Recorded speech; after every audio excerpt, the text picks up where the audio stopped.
Cheesecake na pasok sa budget mo. Eto na yun. Sarap naman. Halina at panoorin, samahan nyo akong gawin una-una ang base. Kailangan lang natin ng graham at ng butter. Then gagamit na rin ako ng blender. Etong gagawin natin, i-blend lang natin yung graham sa blender para magpinong-pino siya. Then si butter, ilalagay din natin dun sa blender. I-blend lang natin siya. At ito yung kalalabasan ng ating blend. Ayan siya.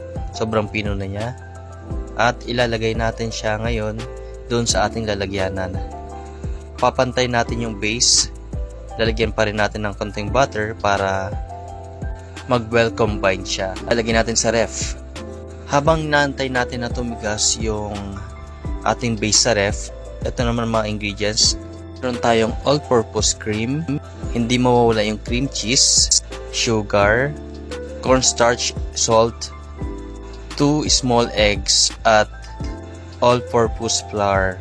Kung gusto nyo lang naman lagyan ng flour or ayaw nyo, pwede rin naman. So, umpisa na natin ang pagkukombine ng ating mga ingredients.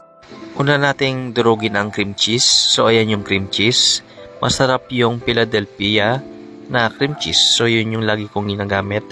Hindi ko masyadong dinudurog yung cream cheese para kapag kinain natin, meron siyang buong cream cheese. So, lagyan naman natin ng all-purpose cream. Ayan, dinalawa ko na. Actually, pwedeng isa lang. Kung nagtitipid kayo, pwede naman na yun. At halu-haluin natin.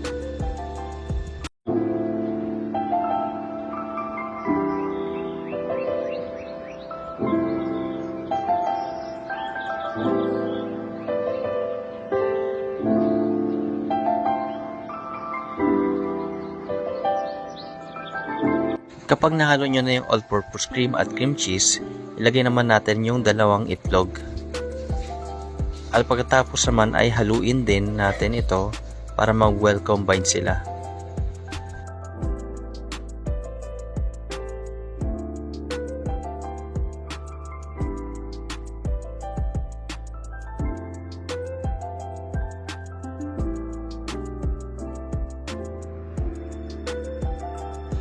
Pagkatapos naman ay ilagay natin ang asin at cornstarch. Lagyan na natin ng asin. Then i-mix lang natin.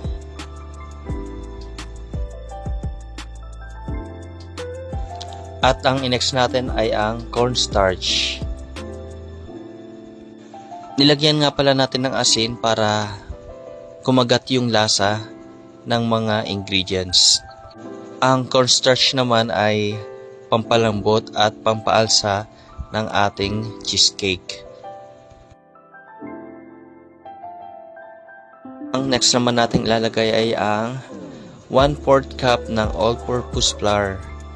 So, itong 1/4 cup ng all-purpose flour, depende sa inyo kung gusto nyong lagyan ng flour or hindi. So, sa akin, lalagyan ko ng flour para hindi bumagsak ang aking cheesecake.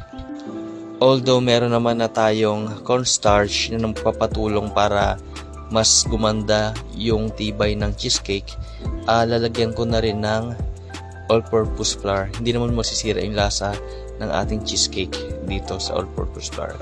Then, preheat your oven sa 100 degrees Celsius at 60 minutes or 1 hour. Then, yung taas yung aking i-heat para mas mabilis na maluto yung taas ng ating cheesecake. After nun, ito nga pala yung base natin kanina ng ating cheesecake. Isasali na natin yung ating minix ng mga ingredients.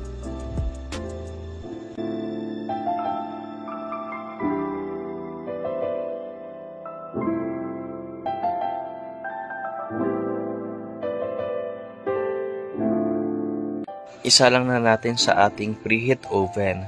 So habang inaantay natin na maluto ang ating cheesecake, gagawa naman tayo ng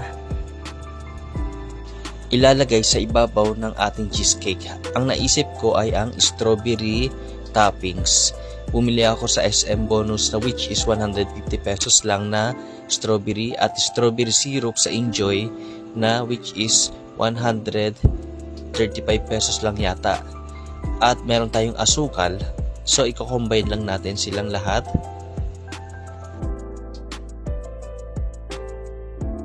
Maglalagay ako ng katamtamang asukal doon sa strawberry.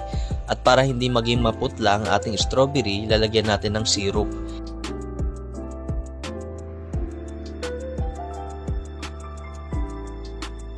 Pagkatapos naman ay isasalang natin hanggang sa kumulo yung strawberry natin. Ayan. Halu-haluin lang natin para hindi masunog ang ating toppings. Itatabi muna natin ang ating strawberry pagka kumulo na ito. After 1 hour ay luto na ang ating cheesecake at pwede na natin siyang itabi para lumamig at ilagay naman natin sa ref. Kinabukasan na natin lalagyan ng ating toppings. At para mas makasigurado kung luto na nga ba ang ating cheesecake, itusok lamang ang toothpick doon sa cheesecake at kung mamasa-masa pa ang cheesecake ay hindi pa ito pwedeng iahon. So, ang ginawa ko ay nag-additional time ako para doon sa aking cheesecake na hindi pa luto. After nga pala ng 30 minutes ay luto na rin ang aking cheesecake sa wakas. Pwede na natin siyang iahon at palamigin muna, then ilalagay natin sa ref. Kinabukasan na natin lalagyan ng ating toppings.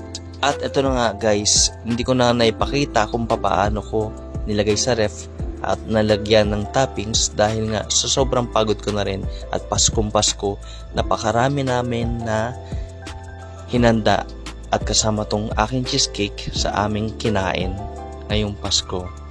At kung marami kayong natutunan, huwag kayong mahiyang mag-subscribe sa aking channel na grabe yun. O diba? Ang sarap ng aking cheesecake. Hindi siya putyo-putyong cheesecake. Alam mo siyang, lasa siyang parang pang-restaurant talaga as in. Sarap. Ano pang naantay ninyo? Gumawa na rin kayo ng sarili nyong version.